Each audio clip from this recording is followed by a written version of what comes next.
आइए आगे बढ़ेंगे, जहां पहले और दूसरे चरण में हुए कम मतदान ने सत्ताधारी दल सहित बल्कि विपक्ष को भी पशुपेश में डाल दिया है। दावे करने में भले ही कोई पीछे नहीं हो, लेकिन मतदाताओं की उदासीनता और सियासी चुप्पी ने नेताओं को परेशान किया हुआ है।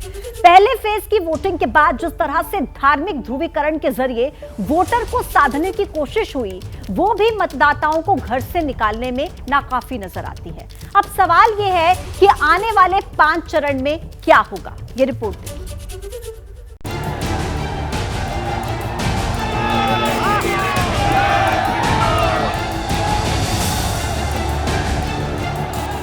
कांग्रेस सपा बसपा के समय में क्या था? गरीब भूखों मरता था। इनके पास गरीबों को देने के लिए कुछ नहीं था। तो ये नया भारत है, केवल राम मंदिर ही नहीं बनाता है, आतंकवादियों का राम नाम सत्य है भी करना जानता है। राम मंदिर, आतंकवाद, रोहिंग्या घुसपैठिए और गौकशी। सीएम योगी आदित्यनाथ ने एक बार फिर विरोधियों पर चुन चुन कर निशाना साधा। कांग्रेस सपा बसपा के समय में क्या था? गरीब भूखों मरता था, किसान आत्महत्या करता था, युवा पलायन करता था, बेटी और व्यापारी सुरक्षित नहीं थी। इनके पास गरीबों को देने के लिए कुछ नहीं था, लेकिन आतंकवादियों के मुकदमों को समाजवादी पार्टी ने वापस लेने का कार्य किया था। आतंकवादियों को बिरयानी खिलाते थे, गरीब भूखों मरता था। सीएम योगी ने तीसरे दौर के लिए धुआंधार प्रचार किया। मुरादाबाद और हाथरस से लेकर औरैया तक रैलियां की। तीनों जगह अपने भाषण में खूब सियासी पारा चढ़ाया। बोले, रामकृष्ण की धरती पर कसाईयों को गौकशी की छूट नहीं देंगे। हमारा बहुसंख्यक समाज गौकशी नहीं करता है, गौ मांस नहीं खाता है, और ये चाहते क्या है कि मुसलमानों को गौकशी करने की छूट देंगे। क्या आप इसको स्वीकार करेंगे? क्या कांग्रेस और सपा की क्या इस मांग को आप स्वीकार करेंगे? क्या ये आपकी आस्था के साथ खिलवाड़ है कि नहीं है? और ये आस्था के साथ खिलवाड़ करने के आदी भी है। सीएम योगी ने जिस तरह से धार्मिक मुद्दे को लेकर अयोध्या और काशी के बाद अब पश्चिम की ओर मथुरा को लेकर संकेत दिया, उससे साफ है कि तीसरे चरण में भी वोटरों को साधने के लिए हर दांव आजमाया जाएगा। फर्स्ट फेज के लोकसभा चुनाव में धार्मिक ध्रुवीकरण का शोर सुनाई नहीं दिया था। पहले चरण के चुनाव प्रचार में हिंदू मुसलमान के मुद्दे का जोर दिखाई नहीं दिया, लेकिन जैसे ही पहले चरण का चुनाव खत्म हुआ, अचानक हर तरफ हिंदू और मुसलमान वाला शोर गूंजने लगा। शोर भी ऐसा कि चुनावी रैलियों में मंगलसूत्र से लेकर शरिया और तालिबान तक की एंट्री हो गई। पर्सनल कानून को लागू करने का मतलब आप जानते हैं? 3 तलाक की जो कुप्रथा बंद की है मोदी जी ने, इसको योग फिर से लागू करेंगे। पर्सनल कानून को लागू करने का मतलब आप जानते हैं ना? भारत जैसे लोकतांत्रिक देश का तालिबानीकरण करने की साजिश का हिस्सा है। असल में पहले फेज में वोटर्स की उदासीनता ने सियासी दलों को पसोपेश में डाल दिया था, जिसके बाद प्रचार में नए मुद्दों की एंट्री होने लगी। लेकिन सवाल यह है कि क्या धार्मिक ध्रुवीकरण का दांव चल नहीं पाया, या फिर आने वाले फेज में खुल्लम खुल्ला हिंदू मुस्लिम होगा।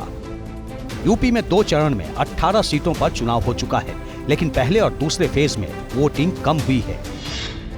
19 अप्रैल को पहले चरण में उत्तर प्रदेश में कुल 60.59% मतदान हुआ था। 2019 के पिछले लोकसभा चुनाव में इन सीटों पर हुए मतदान से ये 7.93% कम है। इसी तरह दूसरे चरण में 54.83% मतदान हुआ, जो पहले चरण की तुलना में करीब 5.76% कम है। बाकी बचे 5 फेज में जिन सीटों पर वोटिंग होनी है, उनमें कई सीटों पर अल्पसंख्यकों के वोट निर्णायक हैं। बीजेपी इससे वाकिफ है, इसलिए विकास के साथ आस्था और हिंदुत्व के स्वर गूंज रहे हैं। मोदी योगी के भाषणों में राम मंदिर के निर्माण से लेकर मथुरा की संभावनाएं तक मन से मुखर हैं। आज पाकिस्तान या देश का दुश्मन भारत की सीमा में नहीं घुस सकता। उसे मालूम है कि अगर उसने कुछ भी ऐसी जरूरत की जो भारत की संप्रभुता और भारत की सुरक्षा के खिलाफ होगा, तो ये नया भारत है केवल राम मंदिर ही नहीं बनाता है, आतंकवादियों का राम नाम सत्य है भी करना जानता है। दूसरे दौर के बाद तीसरे चरण के लिए भी जिस तरह से धार्मिक ध्रुवीकरण का दांव चला जा रहा है, उससे साफ है कि आने वाले दिनों में जुबानी हमले और तीखे होंगे। इसकी वजह भी है। मसलन राष्ट्रवाद, राम मंदिर और मुस्लिम तुष्टीकरण जैसे मुद्दे मौजूदा राजनीति में सदाबहार हो चुके हैं। बीजेपी चाहती है कि जाति से उठकर ऐसे मुद्दे बनाए जाएं जिससे एक मुश्त वोट मिले। दूसरे फेज में जिस तरह विरासत पर सियासत हुई, मंगलसूत्र का जिक्र हुआ, उससे ये भी साफ है कि आगे भी ऐसे मुद्दे उठते रहेंगे। असल में आने वाले फेज में हिंदी हार्टलैंड कहे जाने वाले कई राज्यों में वोटिंग है।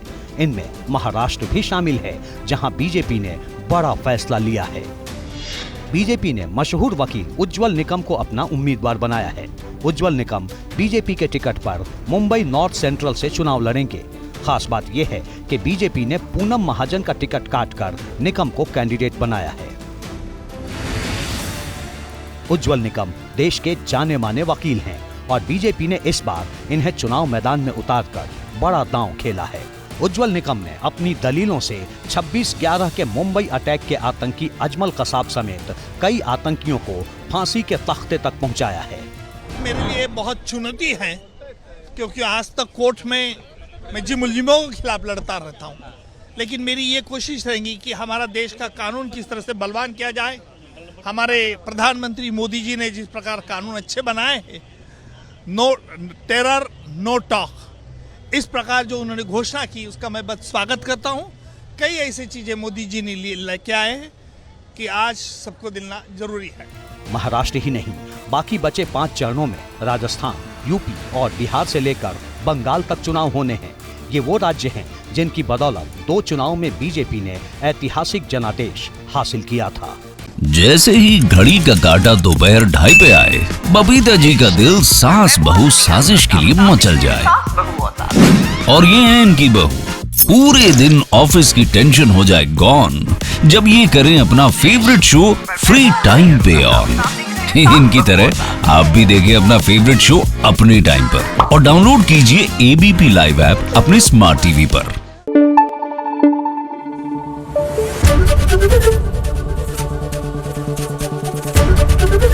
एबीपी न्यूज आपको रखे आगे।